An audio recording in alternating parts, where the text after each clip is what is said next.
Good afternoon, Wave fans. Rick Dickson coming back at you through my video blog. I'd like to be on the other end of this and see what you see. I see the camera, so I'm talking through that to you. Let's tell you what's going on right now. One of the topics out there nationally that's garnering a lot of interest and discussion is the talk about conference expansion. I've been around long enough at this point to see already two waves of this that have occurred, the earliest being in the early 90s when Arkansas left what was then known as the Southwest Conference, a very proud historic conference, I might add, to join the SEC in their expansion efforts. That later caused the demise and breakup of the Southwest Conference, which was a great conference for years. And then most recently we've seen here in the mid-2000s the nationwide changes and defections and additions that went on that ultimately impacted 7 or 8 conferences at the Division I level.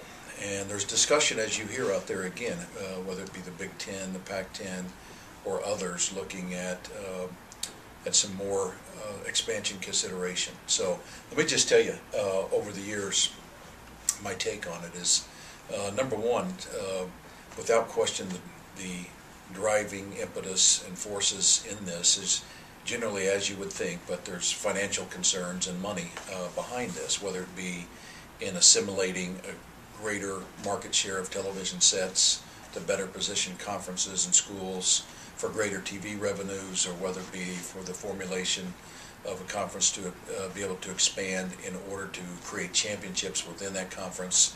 Generally speaking, that's the factors that drive a lot of these considerations.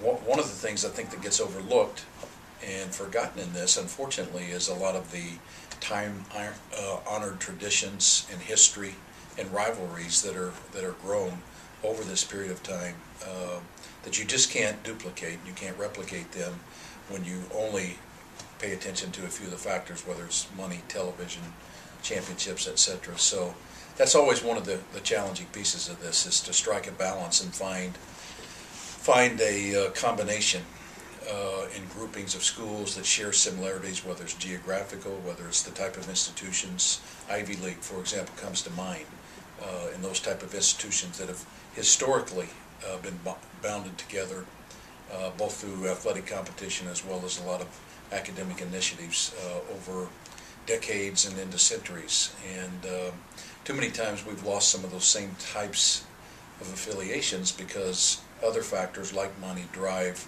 other decisions, other considerations. So just saying to you, with all that discussion out there about what ifs, remember, from the decision makers piece of this, you have to strike a balance in this. Certainly in college athletics today, finances and the cost of operating business, the business interests of an athletic program are paramount and have to be attended to, but yet hopefully in cases things like the time-honored traditions of rivalries and long-time relationships aren't always overlooked and forgotten. Lesson of the day on conference expansion. One other thing I want to throw out to you, and I know we've talked about this before, but we're approaching that time. March 18th, March 20th marks Tulane's first year hosting the first and second round of the men's tournament, which will be held in the New Orleans Arena. Tulane serves as an NCAA host. There's still plenty of tickets. Come be part of this. You're going to see eight of the 65 qualifiers for the men's basketball tournament in March Madness will play the first and second round here in New Orleans. We did this in 2006. We saw some great basketball with Arizona, with Purdue, Kansas, schools like that down here. You'll see some great basketball, great teams. You can see it at a very affordable price.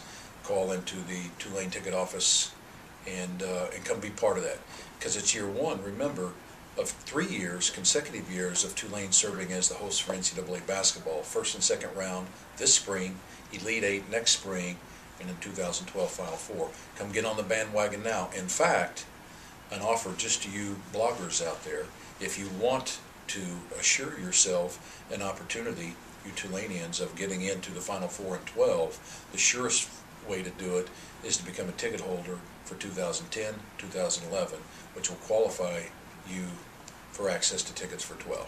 Join me 18th and 20th. See you next week.